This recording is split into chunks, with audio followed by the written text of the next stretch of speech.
I do stand by it, and I say this without any personal animus at all. I mean, in some ways, I actually kind of feel sorry for Joe Biden. I mean, he's in the twilight years of his life. He is not, obviously, has not been in charge for some time. And I know this by personal observation, and now the whole world knows it. And it's been very, very concerning to me over the last, year and a half since I've had this Can you position. tell us a story when you say personal observation? What kind Well, of I thing mean, did you see? it's public now because the Wall Street Journal got it and put it on the front page. But January a year ago, almost exactly a year ago, I had been asked. I became Speaker in October 2023, and there were all sorts of big national security concerns and everything going on. And I started requesting a meeting with the president because I'm kind of old school. I'm a constitutional law guy.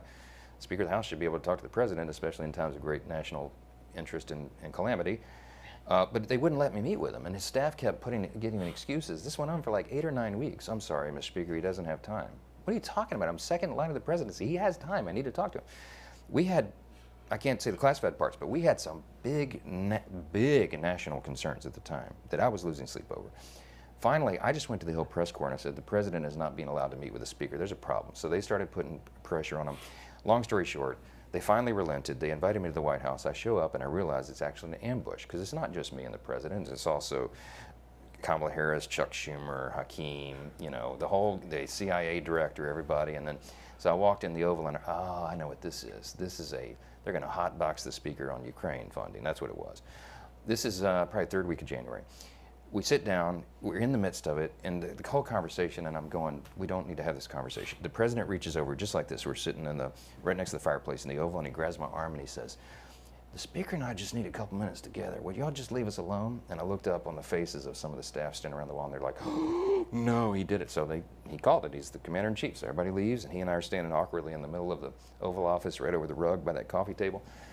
And I said, Mr. President, thanks for the moments. This is very important. I got some big national security things I need to talk to you about that I've heard, and I think you know, and what do we do? But first, real quickly, Mr. President, can I ask you a question?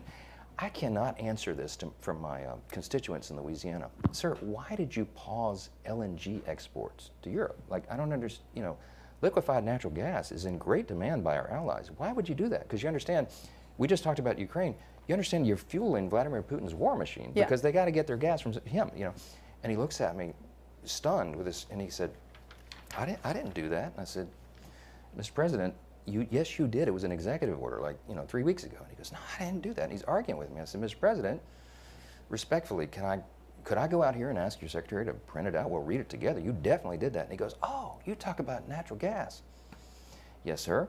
He said, no, you misunderstand. He said, what I did is I signed this thing we're gonna conduct a study on the effects of LNG.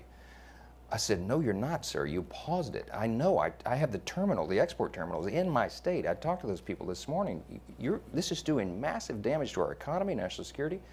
It occurred to me, Barry, he was not lying to me. He genuinely did not know what he had signed. And I walked out of that meeting with fear and loathing because I thought, we're in serious trouble. Who is running the country? I don't know who put the paper in front of him, but he didn't know.